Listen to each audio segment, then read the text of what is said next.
إن الحمد لله نحمده ونستعينه ونستغفره ونستهديه ونعوذ بالله من شرور أنفسنا ومن سيئات أعمالنا. من يهده الله فلا مضل له ومن يضلل فلا هادي له، وأشهد أن لا إله إلا الله وحده لا شريك له، وأشهد أن محمدا عبده ورسوله. يا أيها الذين آمنوا اتقوا الله وقولوا قولا سديدا يصلح لكم أعمالكم ويغفر لكم ذنوبكم، ومن يطع الله ورسوله فقد فاز فوزا عظيما. أما بعد، فإن أصدق الكلام كتاب الله، وخير الهدي هدي محمد صلى الله عليه وسلم، وشر الأمور محدثاتها، وكل محدثة بدعة، وكل بدعة ضلالة، وكل ضلالة في النار. داواکارم لە پەروەردگاری مەزن بۆ خاتر ناوە جوانەکانی خۆی، بۆ خاتر ئیسمی عەظەمی خۆی بارانی ڕەحمەتمان بۆ ببارێنێ.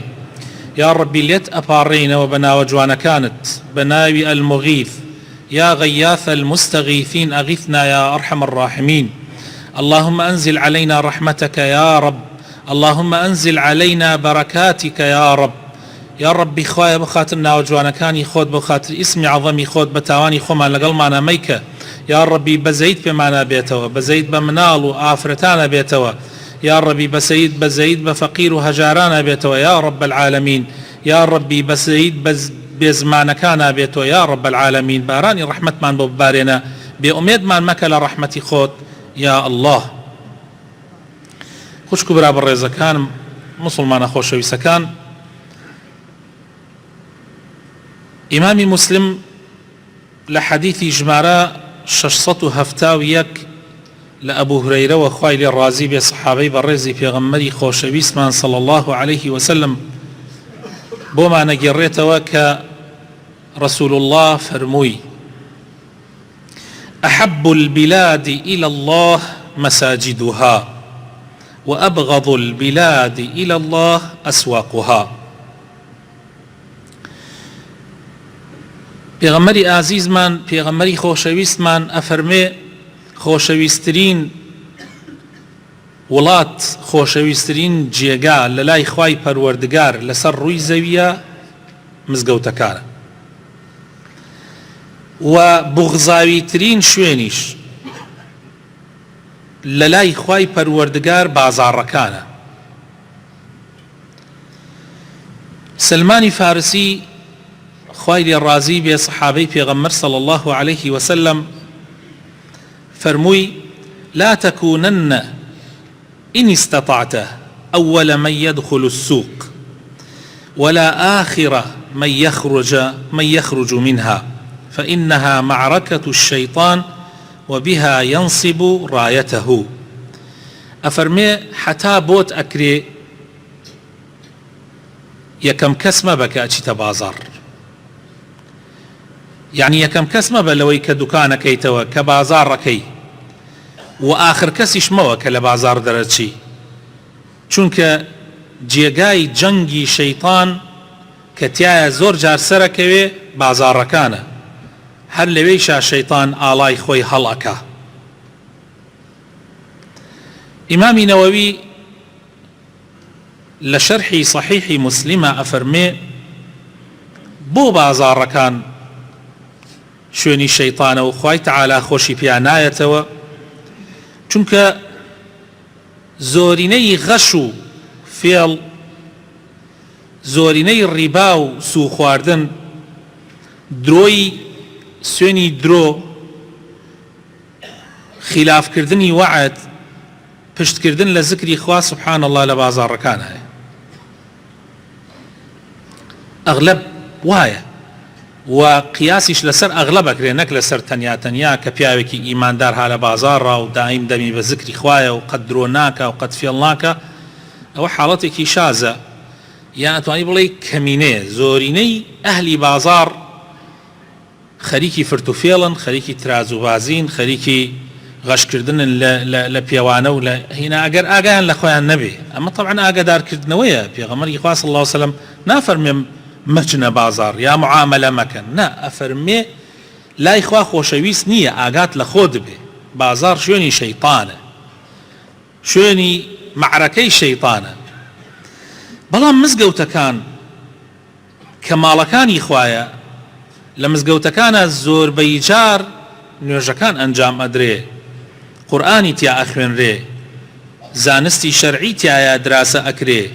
زکری خوای تیا ئەکرێ خەڵکی ڕۆژی 5 فەرستایە کۆ ئەبنەوە نوێژ ئەکەن زکر ئەکەن قورئان ئەخوێنن دەسڵاتدار و بێدەسڵات فەقیر و دەوڵەمەند مناڵ و گەورە هەمویان بەشان یەکەوە ڕائەوەستن تایە هەست بە دڵنیابوون ئەکەن هەست بەوە ئەکەن کە یەکسانن دڵی یەک ئەدەنەوە خۆشەویستی و مەحەبەت لە ناو مسڵمانانە بەهۆیەوە پەیا ئەبێ ئاگایان لە یەکتری ئەبێ لەوێ ئەزانرێ کێ فەقیرە تا یارمەتی بدرێ کێ نەخۆشە تا سەردانی بکرێ کێ کەسێکی مردووە تا سەرخۆشی لێ بکرێ لە کۆتایی هەموو هەفتەیەکی شار ڕۆژانێک هەیە پێ ئەوترێ ڕۆژانی جمعە کە تایە مسلمانان کۆ ئەبنەوە و گویان لە وتاری جمعەیە و تایە تەذکیرەی ئیمانی ئەکرێ یعنی یادخستنەوەی ڕۆحی و ئیمانی ئەکرێ تەوجیهی مسلمانانیش ئەکرێ بۆ عەقیدەیەکی پاک و بێگەرد بۆ عیبادەتێکی ساغ و سەلیم بۆ ئەخلاق و ڕەوشتی جوان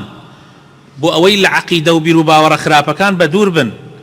خوا نەخواست پەرستشێکی هەڵە نەکەن کە بەرەو هەڵدێربیان با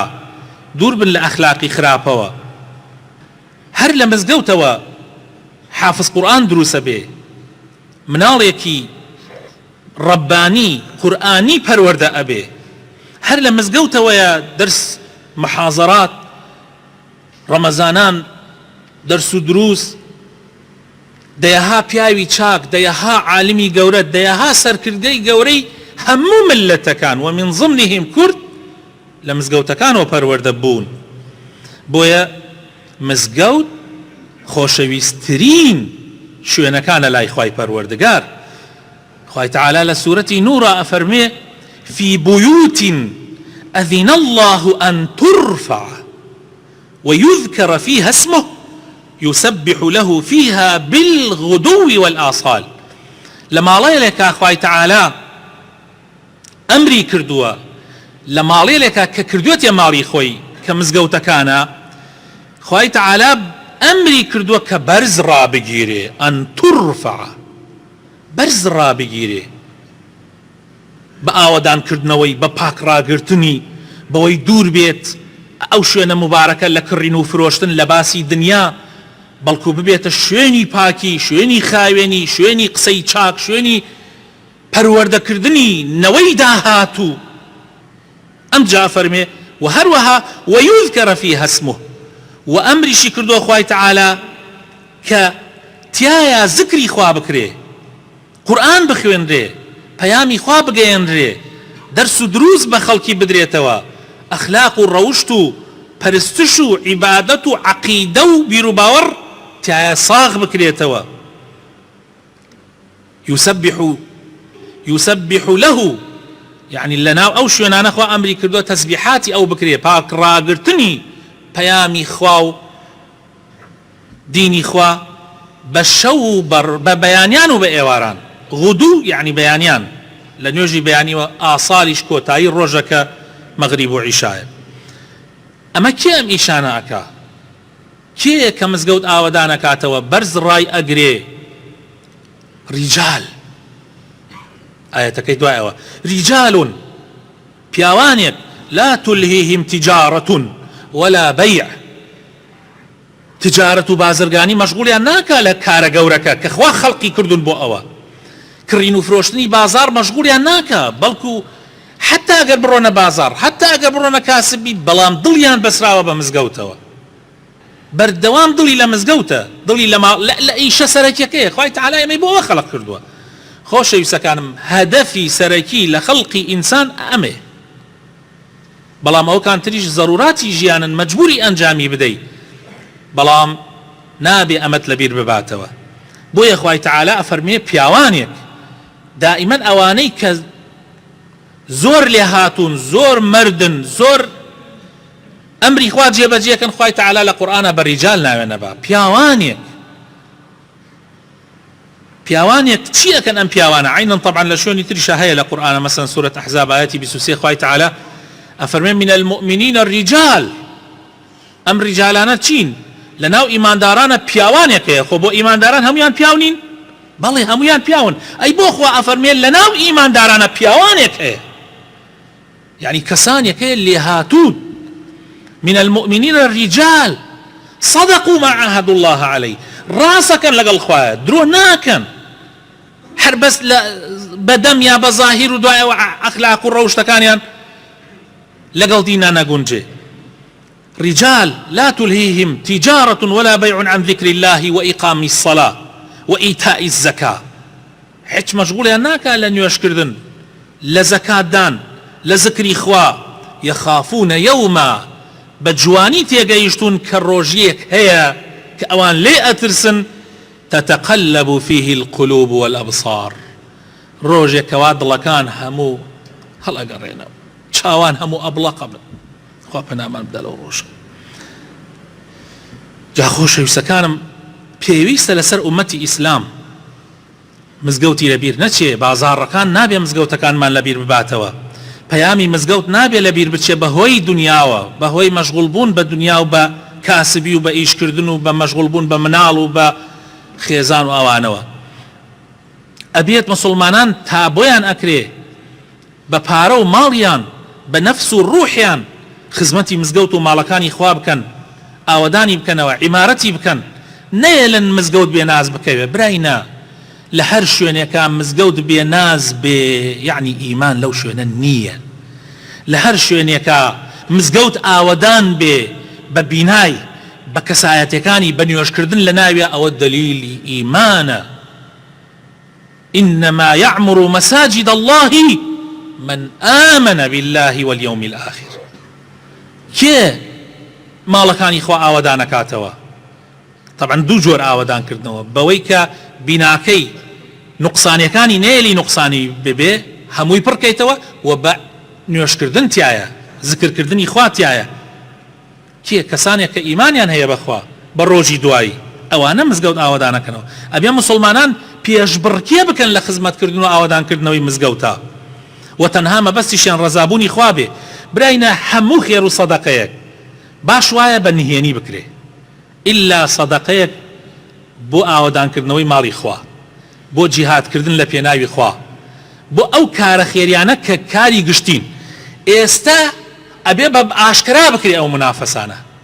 بە ئاشکرا کابرا کاتێک بێ مزگەوت کە بە ئاشکرا بڵێ من ئەوە نەئەدەم بۆ مزگەوت، بۆ ماڵی خوا، بۆ ئەوەی مسلمانان چاوی لێ بکەن. و ئەوە نابێ بە ڕیاژ، چونکە نیەتی دڵ لە دڵی ئینسان هەیە. بەڵام کاتێ خێر بە فەقیرێکەکەی باش واتانێ دەستی چەپت بە دەستی ڕاست نەزانی، لەبەرەوەی ئەو نەشکێتەوە، چونکە ئەوە کەسایەتیەکە بۆی کەسایەتەکەی نەشکێتەوە، بۆت بکرێت بە خزمێکە بە کەسێکا بۆی بنێرە با نەزانێت تۆ داتەپی. بەڵام بۆ ماڵی خوا منافەسە بکە.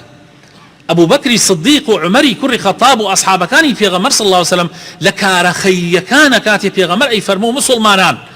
ئیسلام پێویستی پێتانە، ئەوە بەرماڵ داخرا و فرمون. واللهی گەورەترین منافەسەیانە کرد. عومەر ئەیفەرموو مەگەر من ئەمڕۆ لە ئەبوو بەکر ببمەوە،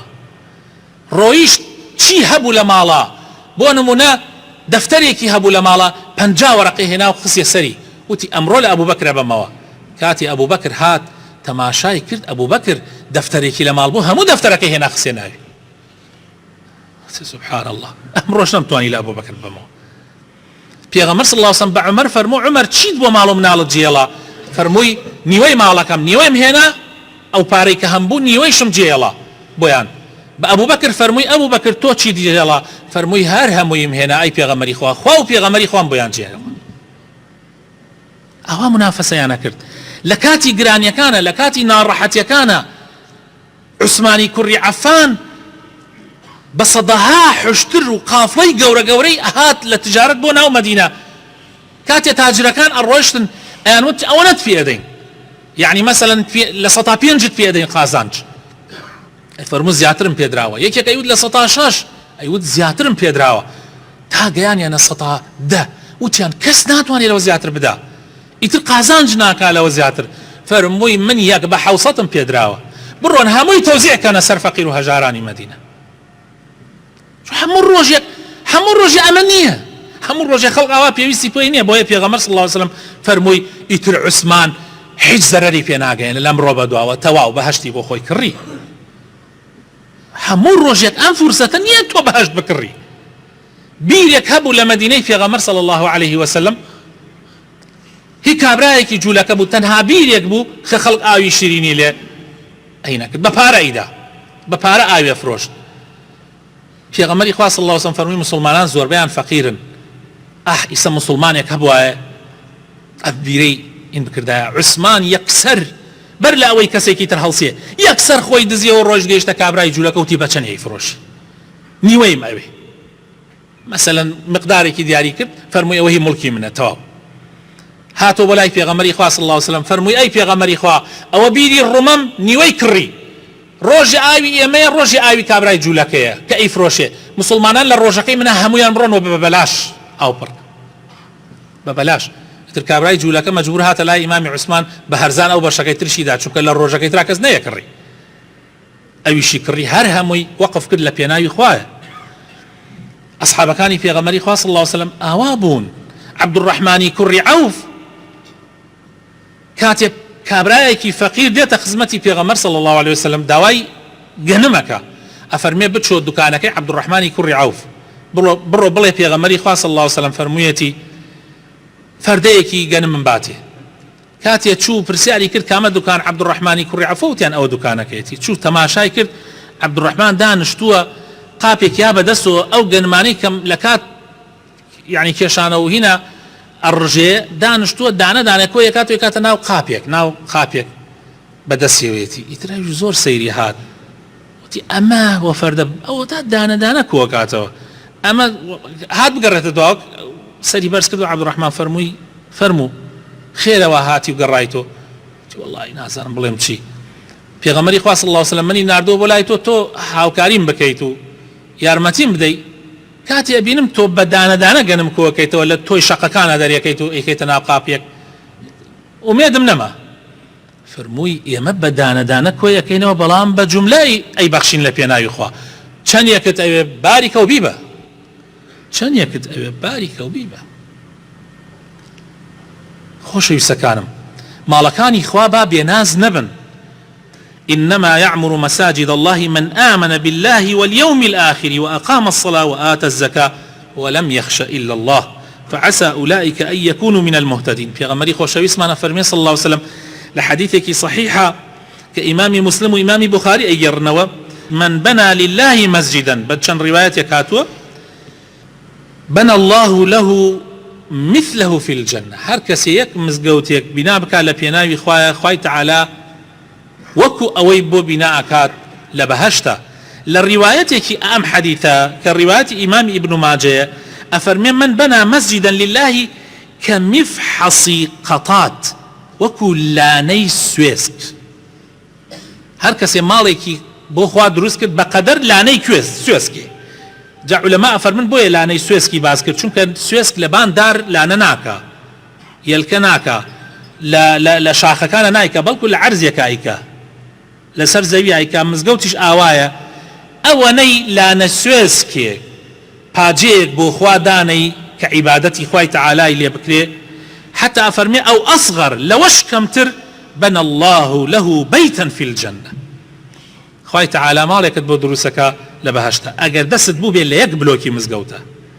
ئەگەر سبلتێکی مزگەوت ئەگەر پانکەیەکی مزگەوت ئەگەر گلۆپێ تەماشاکەن خۆشەویستەکانم ئینسانی مسلمان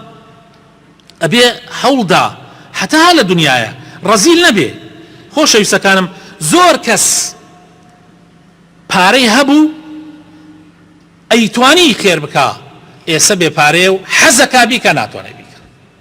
نیت یانی لەوانەیە ڕۆژێ بێت ئێستا هەتە ڕۆژێ بێ نەتبێ پێغەمبەری خوا صلی الله علیه وسلم فەرمووی کێ ماڵی وەرەسەکەی لا خۆشەویسترە تا ماڵی خۆی تیانای پێغەمبەری خوا هەموو کەسێ ماڵی خۆی خۆشەویسترە تا ماڵی کوڕەکەی یا ماڵی کچەکەی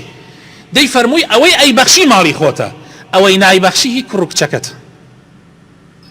دەی فریای خۆت بکەوە داواکارم خوای تعالی بخاتر ناوجوانەکانی خۆی ڕەحمان پێ بکە هیدایەتمان بدە نوری ئیمان بخاتە دڵەکانمانەوە یا ڕەبی ئیسلاحی حاڵمان بکەی یا ڕەبی دامەزراومان بکەی لەسەر دیندارەتی لەسەر ئیسلامەتی یا ڕەبی لەو کەسانە بین کە لە پێناوی تۆیە بسوڵحین لەبەر خاتری تۆ بسوڵحین شوێنی دینەکەت بکەین شوێنی ڕێبازی پێغەمبەرەکەت بکەوین یا ڕەبی خوایە ڕەحم بە نەخۆشەکانمان بکەی شیفای نەخۆشەکانمان بدە یا ڕەبی ڕەحم بە مردوەکانمان بکەی ماڵ و مناڵمان ساڵح بکەی یا ڕەبی کاربەدەستانمان ساڵح بکەی یا ڕەبی کوردستان بەرەو خێر و بەرەو چاکە بە یا ڕەب العالەمین ئامین ئامین